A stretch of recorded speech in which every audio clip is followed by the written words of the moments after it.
Rescue teams battled the storm itself, wading through chest-deep floodwaters to reach stranded families.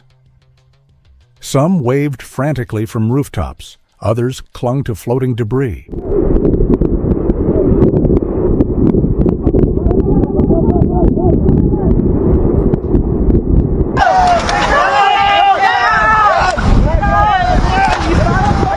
In Guangdong and Fujian alone, nearly 900,000 people were evacuated, while over 3,500 emergency responders were deployed to fight against the storm's destruction.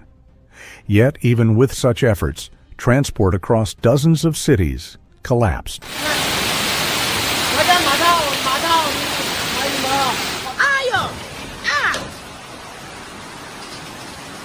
Flights were grounded, railways suspended, bridges snapped under the pressure.